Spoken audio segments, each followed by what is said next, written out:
prima settimana in zona gialla, bar pieni e molti ristoranti con il tutto esaurito. Il rischio resta alto anche per le varianti. Il monito del direttore dell'ULSS 2 Benazzi.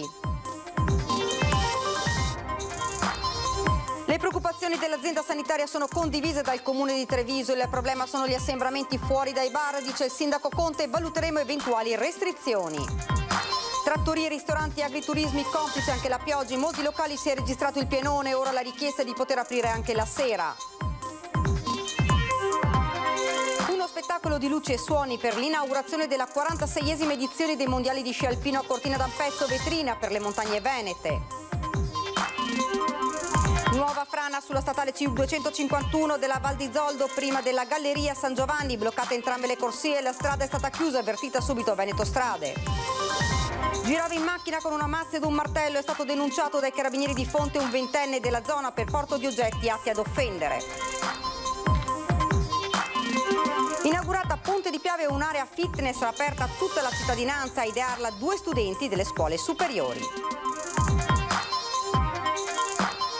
Musica a Treviso con i gruppi giovanili che, con i nuovi stili di musicali, raccontano a modo loro la città e non solo. In via Ronchese a Santa Bona, protagonista il rap. Buonasera e ben ritrovati dalla redazione di Treviso. Dunque questi titoli di oggi l'avete sentito: città affollate nella prima settimana in zona gialla, bar pieni e molti ristoranti oggi con il tutto esaurito. Il rischio resta alto anche per le varianti. Il monito del direttore dell'ULSS 2 Benazzi. Strade affollate, bar pieni, centri storici presi d'assalto. Le immagini di ieri in tutte le piazze e città preoccupano e non poco. Il virus circola ancora ed il rischio di tornare ad avere restrizioni e limitazioni è alto. Immediato il monito del direttore dell'ULSS 2 Benazzi. Un monito per tutti: evitiamo di utilizzare comportamenti non consoni, perché poi l'arrivo in zona arancione è immediato, perché chiaramente il Ministero ci traccia con l'RT, ci traccia con i contagi e siamo costretti a tornare in area arancione. È comprensibile che i cittadini vogliano riassaporare la libertà e ritornare alla normalità, ma si può fare tutto ottenendo le misure di sicurezza e i dispositivi. Noi arriveremo alla normalità nel momento in cui ci saranno comportamenti corretti da parte delle persone. Il rischio, anche per via delle varianti, resta alto. Lo ha detto oggi il ministro della Salute Speranza, che ha aggiunto: non possiamo scherzare con il fuoco, zona gialla non significa scampato pericolo. E lo ribadisce a chiari note anche il direttore generale Benazzi. L'altro punto degli assembramenti, l'incognita delle varianti. Siccome, lo dico sempre, siamo in un mondo globalizzato, è vero che tra regioni ancora non si può andare, però è anche vero che la gente si sposta per lavoro, quindi di conseguenza il rischio anche di portare una variante che potrebbe essere veramente micidiale per noi c'è. I controlli delle forze dell'ordine continueranno per evitare gli assembramenti. Le restrizioni vengono da sole nel momento in cui chiaramente si innalzano gli indicatori, quindi alle persone dico: attenzione che non utilizziamo questo spazio per fare stare insieme in modo esagerato per poi ritornare nelle situazioni di prima, anche perché questo va a svantaggio dell'economia, di coloro che adesso aprono le attività e che poi magari saranno costretti a chiuderle. Mentre continua la campagna di vaccinazione, domani si parte con i 6.000 professionisti legati alla sanità e poi via via tutte le altre categorie.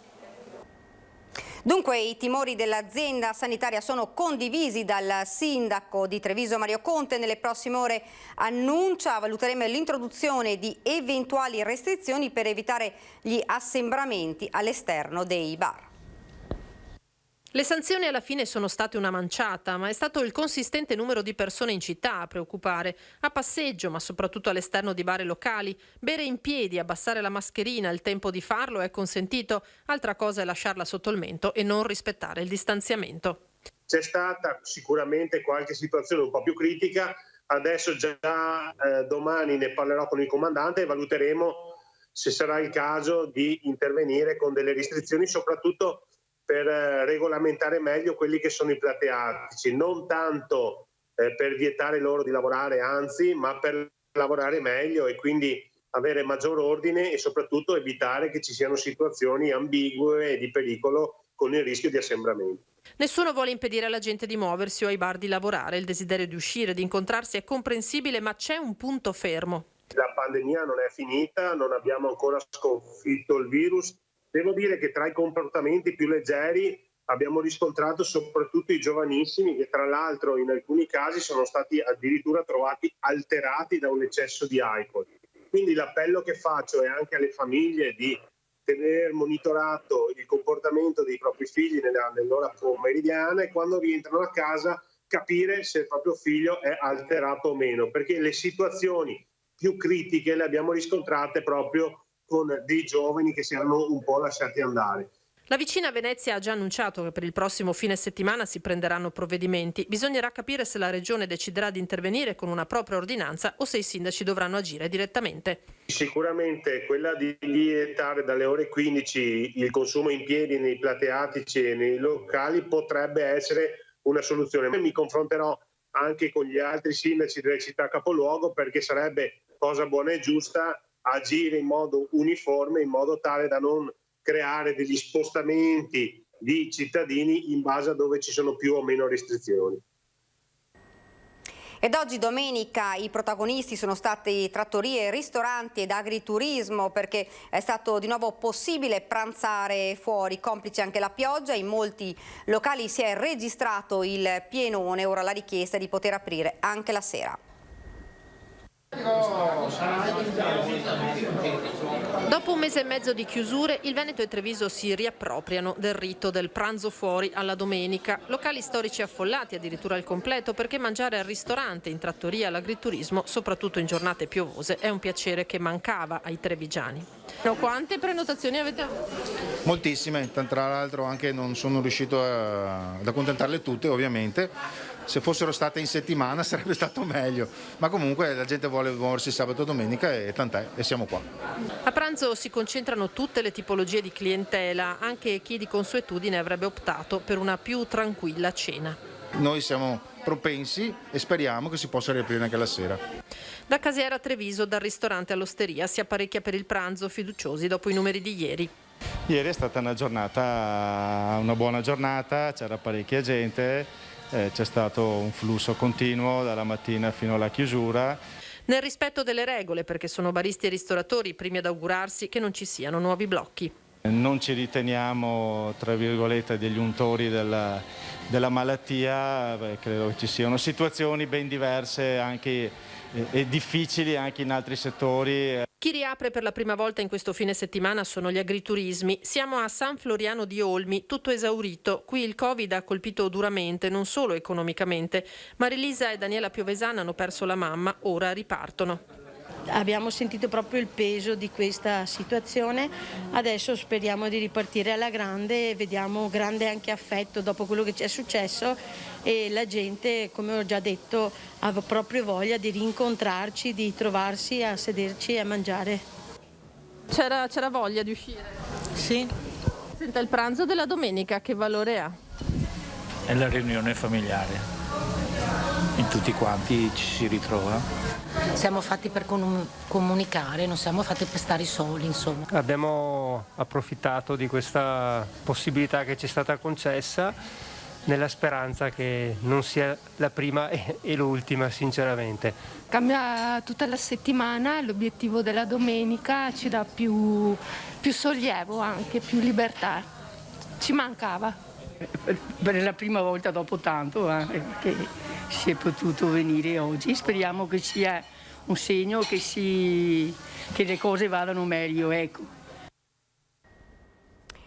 Nuova frana sulla statale 251 della Val di Zoldo prima della Galleria San Giovanni. Sul manto stradale è franata un'ingente quantità di fango e roccia, tanto da bloccare entrambe le corsie. Il sindaco Camillo De Pellegrin ha immediatamente contattato Veneto Strade. La 251 è dunque rimasta chiusa, ma sarà riaperta a completamento dell'intervento di rimozione del materiale e di messa in sicurezza, e quindi non nella giornata ovviamente di oggi. Per raggiungere Longarone e per andare in Zoldo è necessario viaggiare su viabilità alternativa con prudenza, gomme da neve e catene. E siamo alla cronaca: incidente stradale a San Zenone degli Ezzelini, al confine con Mussolente. Un'auto al cui volante si trovava un cinquantenne di Moriago della Battaglia diretto a Verona è finito fuori strada. Pare che il veicolo che lo procedeva abbia fatto una manovra azzardata per poi continuare la sua corsa senza accorgersi che il mezzo del cinquantenne era finito nel fosso. Ferito il conducente, soccorso dai sanitari del 118 di Pieve del Grappa e trasportato all'ospedale di Castelfranco Veneto con tagli profondi ad una mano. Continuiamo ora ancora con la cronaca. Girava in macchina con una mazza ed un martello. È stato denunciato dai carabinieri di Fonte un ventenne della zona. È stato fermato durante un controllo in centro a Fonte ad insospettire i carabinieri il fatto che il ragazzo fosse al volante della sua auto all'1 di notte e stava violando il coprifuoco in vigore dalle 22 di sera alle 5 del mattino. Così all'alto il ventenne della zona ha accostato l'auto. I carabinieri hanno immediatamente notato nell'abitacolo della vettura del giovane una mazza in legno ed un martello. Il ventenne, alla richiesta del perché avesse quegli arnesi, non ha saputo dare nessuna spiegazione. È stato così denunciato in stato di libertà per il reato di porto di oggetti atti ad offendere. Ma i guai non sono finiti per il ragazzo, visto che è stato pizzicato dai militari dell'arma all'1 di notte fuori orario consentito. Così è stato anche sanzionato amministrativamente per la violazione delle attuali disposizioni in materia di prevenzione sanitaria. Non solo, ma la mazza e il martello sono stati posti sotto sequestro. Mentre andiamo in onda, a Cortina d'Ampezzo sta proseguendo la cerimonia di apertura dei mondiali di sci alpino, iniziata alle 18 per il Veneto e le nostre montagne. Una grande vetrina, ha sottolineato il presidente della regione Zaia. Nevica a Cortina e sono fiocchi a cadere da questa mattina e a rendere ancora più suggestiva la cerimonia di apertura dei mondiali di sci alpino di Cortina 2021. Musica, colori e poi la sfilata degli atleti con le rispettive bandiere. Da domani inizieranno le gare. Immagini emozionanti, la regina delle Dolomiti si è illuminata questa sera aprendo così la 46esima edizione dei campionati mondiali. Tanta emozione per un evento fortemente voluto dalla mia comunità. Devo dire che veramente in questa occasione lo sport ha messo tutti d'accordo. Il presidente Luca Zaia ha raggiunto Cortina nel pomeriggio. È una grande vetrina a livello internazionale, una grande opportunità e peraltro penso che sia l'unica esempio nella storia degli sport invernali dove si riesce a approfittare di questa vetrina per parlare già delle Olimpiadi che ci saranno, cosa unica. Durante i miei anni di presidenza di Formula 1 con Michael Schumacher, lui mi ha insegnato una cosa: per fare la curva più veloce possibile, al massimo della morbidezza, devi guardare più lontano possibile. Noi abbiamo cercato di fare questo. Da oggi al 21 febbraio l'Hotel della Posta di Cortina, l'albergo più antico della località ampezzana, ospita il Fuori Mondiali di sci alpino con Casa Veneto, un progetto di Fondazione Cortina 2021. La Regione aveva lavorato per far sì che questo evento fosse vissuto dalla gente. Purtroppo la pandemia ce lo ha impedito, rileva l'assessore al turismo Federico Caner, ma restano la soddisfazione per aver messo in piedi questa grande iniziativa e l'entusiasmo. Ciò che vedete alle mie spalle è uno stand della Regione Veneto allestito all'interno dell'Hotel della Posta, dove faremo una serie di iniziative promozionali del Veneto. Si alza il sipario sui mondiali di sci, primo grande evento internazionale in era Covid, non c'è pubblico ma l'adrenalina non manca in Casa Italia che nella combinata donne schiera 2 punte di diamante come Federica Brignone e Marta Bassino, pronte a dare il 100%. Dall'8 al 21 febbraio insomma fitto il programma con gare di discesa libera, supergigante, slalom speciale, combinata e slalom parallelo, tutte sia maschili sia femminili e una gara a squadre mista. E la FIS, a causa delle attuali condizioni meteo, ha deciso di invertire le manche della supercombinata femminile che apre domani i mondiali 2021. Alle ore 11 lo slalom, alle 14.30 il supergigante. Per l'Italia saranno al via Marta Bassino, Federica Brignone, Elena Curtoni e Francesca Marsaglia. Il grande lavoro è stato messo in campo a Cortina proprio anche sul fronte della sicurezza, con le forze dell'ordine schierate con i migliori reparti giunti da ogni parte d'Italia. Ieri nella Conca è arrivato il capo della polizia Franco Gabrielli. Massima attenzione ai servizi anti-assembramento previsti nel rigidissimo protocollo stilato per i mondiali di sci. Sentiamo ora il comandante provinciale dei Carabinieri di Belluno, il tenente colonnello Francesco Rastelli. Per garantire la sicurezza a un evento di questo tipo occorre un grosso sforzo integrato delle varie forze di polizia e degli enti locali presenti sul territorio. In questo dispositivo complesso l'Arma dei Carabinieri gioca un ruolo molto importante, vista la sua presenza già statica nella Conca Ampezzana con una compagnia e diverse stazioni carabinieri, e nell'occasione ha anche schierato diversi assetti specialistici quali sciatori, rocciatori, unità antiterrorismo, nonché militari della linea mobile per contribuire allo sforzo di garantire la sicurezza.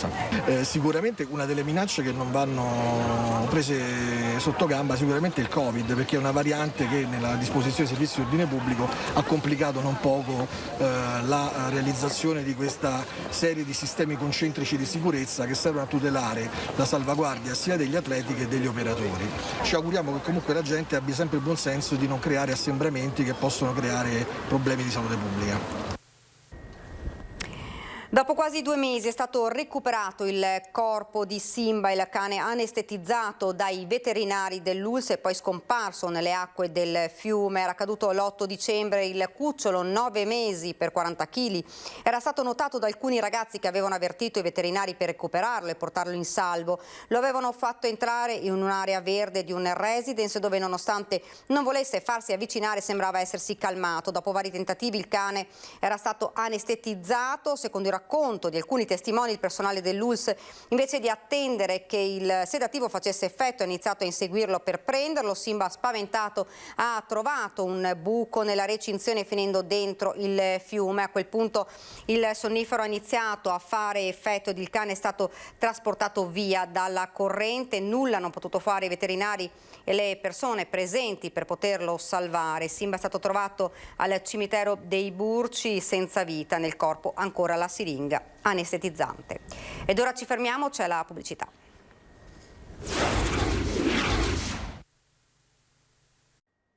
Rieccoci nuovamente in studio ed ora parliamo di lavoro. Confartigianato punta nuovamente l'attenzione sulla formazione dei lavoratori che dopo il 31 marzo potrebbero trovarsi senza un impiego. Per avviare percorsi di riqualificazione potrebbero essere utilizzati gli ammortizzatori sociali. Sblocco dei licenziamenti. In attesa di capire se e come il governo che si sta formando interverrà sulla scadenza del 31 marzo, Confartigianato lancia l'idea di utilizzare le risorse degli ammortizzatori sociali per finanziare percorsi di ricollocazione dei lavoratori durante il periodo di disoccupazione. In questo modo si eviterebbe di buttare all'aria 24 mesi, accompagnando l'eventuale passaggio di lavoratori una volta riqualificati ad altri impieghi.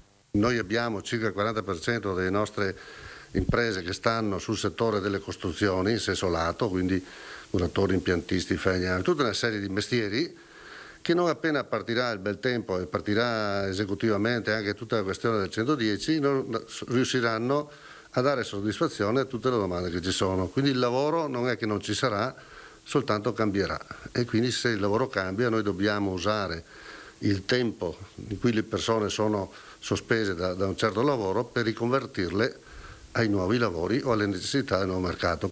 Non perdere tempo e impostare subito un percorso di riqualificazione, suggerisce Confartigianato. I fondi ci sono. Ci sono anche gli ammortizzatori sociali, quelli tradizionali, e potremo usarli anche in forma più forte per la formazione piuttosto che darli alle persone a stare là, anche perché credo sia un momento di dignità, credo che le persone abbiano voglia di riqualificarsi, di fare qualche cosa, piuttosto che stare a casa a aspettare e se il giorno dopo possono andare o non possono andare al lavoro. La pandemia ha aumentato le fragilità, soprattutto fra i più giovani. Per questo la cooperativa Comunica, che gestisce buona parte dei centri estivi della Marca, ha aperto le selezioni per gli animatori in vista dell'estate. Vogliamo prenderci per tempo, quest'anno la sfida è complicata, dicono.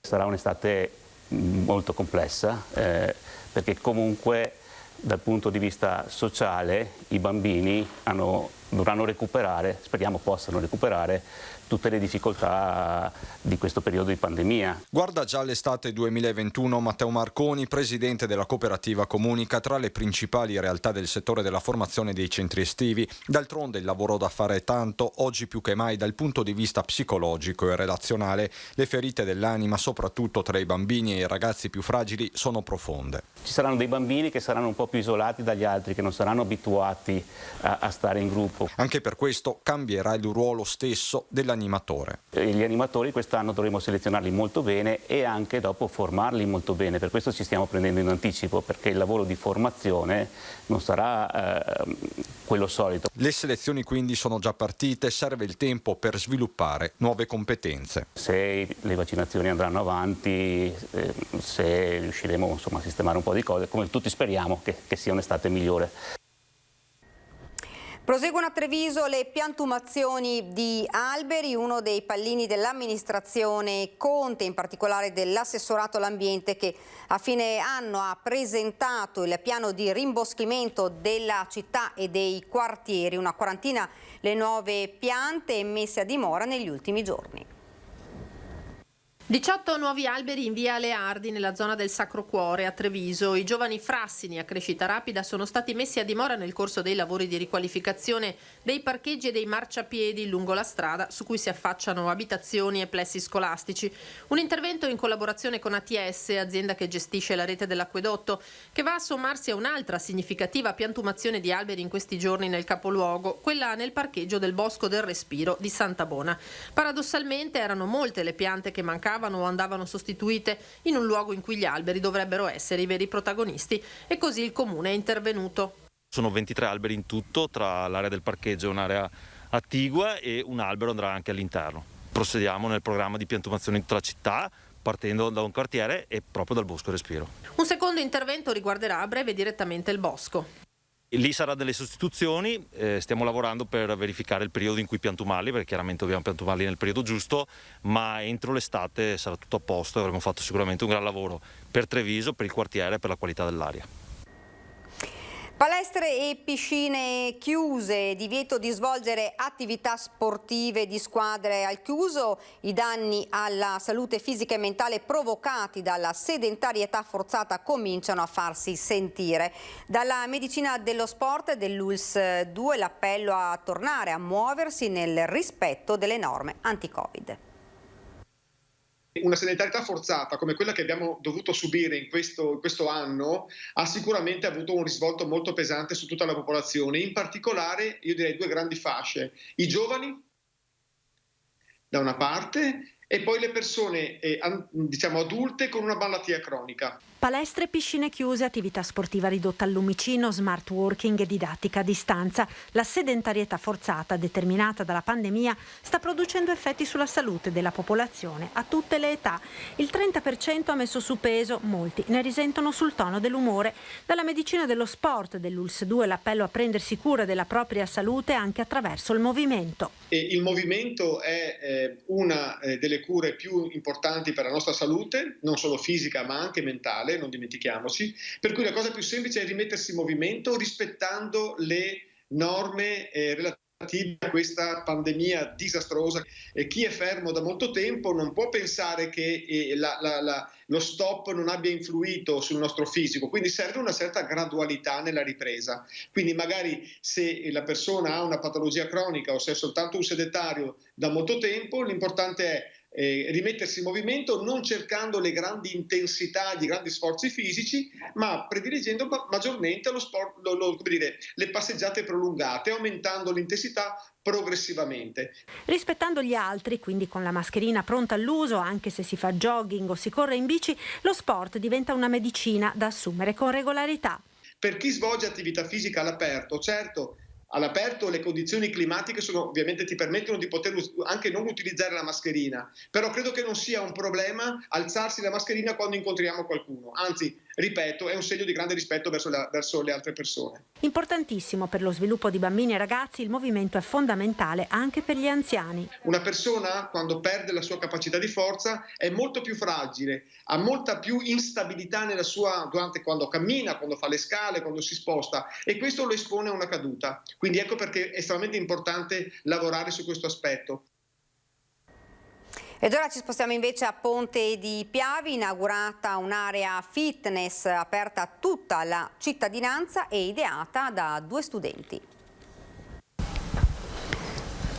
Sì, guarda che devi darmi lezione su Anche il sindaco di Ponte di Piave Paola Roma e l'assessore alle politiche giovanili Mattia Marchetto hanno voluto testare gli attrezzi ideati da 2 studenti, Eldic Safferi e Luigi Corazza, dell'Istituto Tecnico Sansovino e collocati nella nuova area fitness all'interno degli impianti sportivi del comune.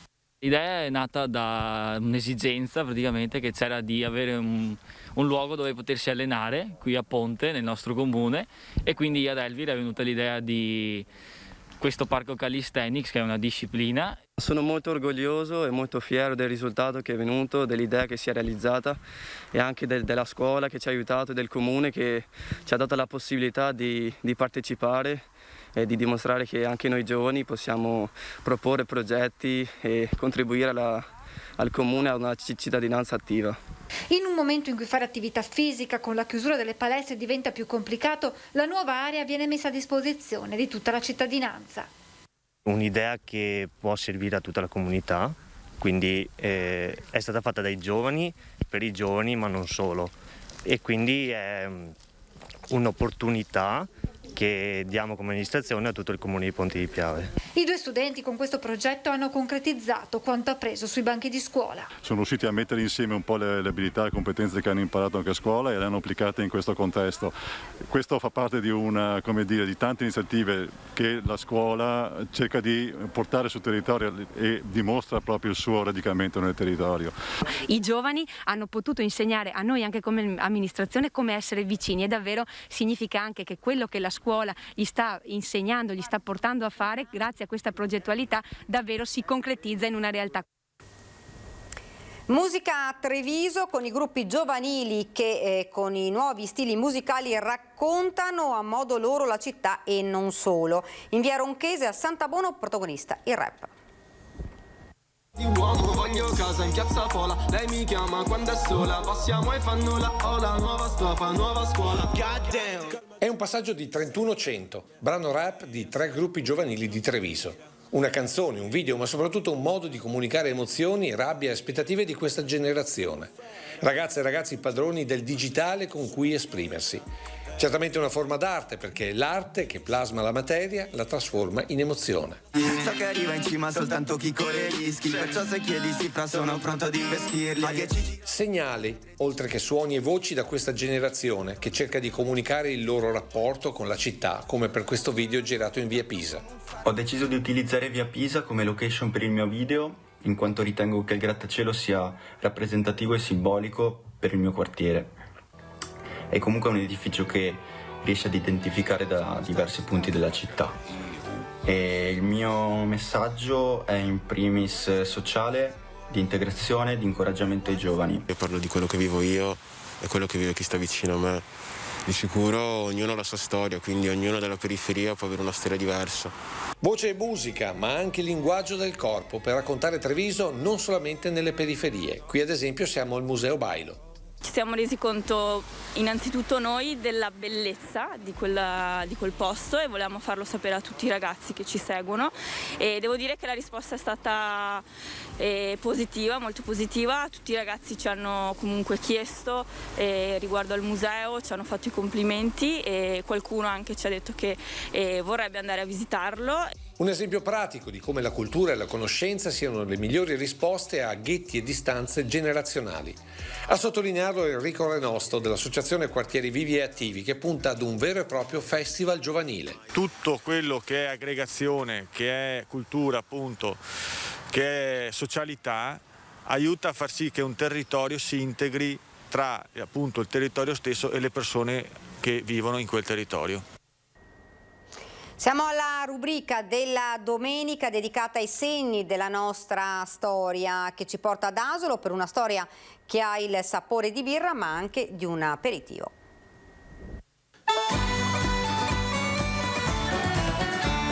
È un bicchiere di birra l'oggetto della nostra storia. Non una birra qualsiasi e non in un luogo qualsiasi, ma ad Asolo e ammirando uno degli scorci più famosi della città, quello di Villa Cipriani.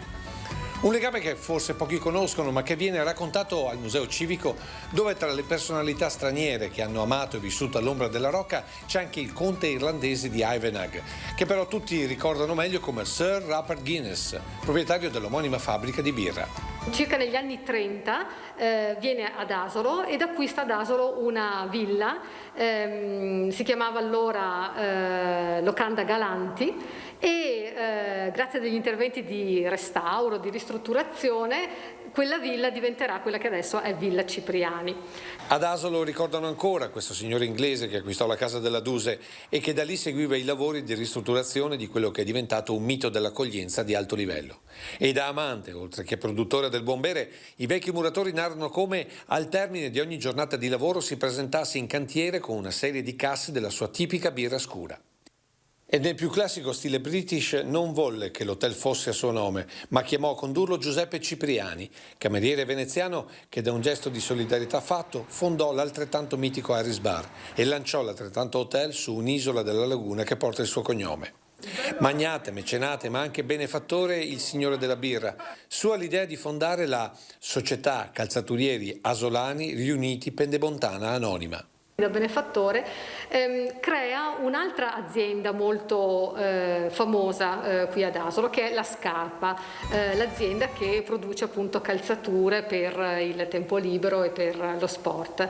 Lord Guinness in quegli anni riunisce i migliori artigiani calzaturieri, li riunisce assieme per creare appunto questo laboratorio dal quale usciranno queste prime scarpe, prima sportive insomma, ed è come tutti sappiamo appunto tuttora esistente perché è leader in questo settore. Ed è davvero tutto per questa edizione del nostro telegiornale. Vi lascio alle previsioni del tempo. Grazie davvero per averci seguito e buona serata.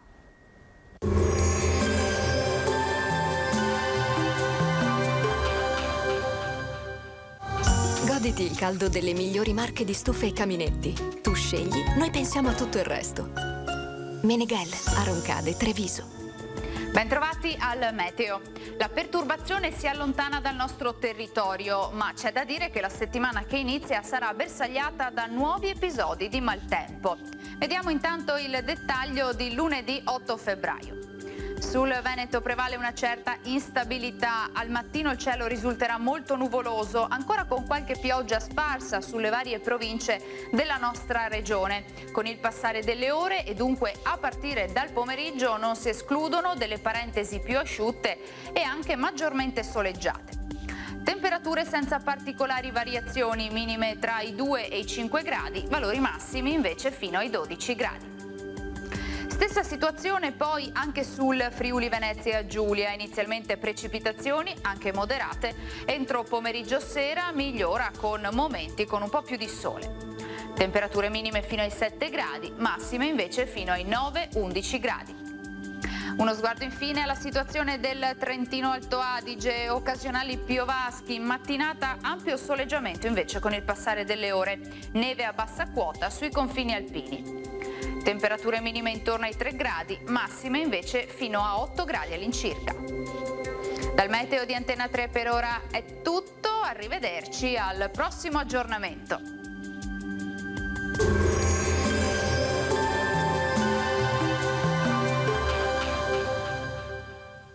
Goditi il caldo delle migliori marche di stufe e caminetti. Tu scegli, noi pensiamo a tutto il resto. Meneghel, Aroncade, Treviso.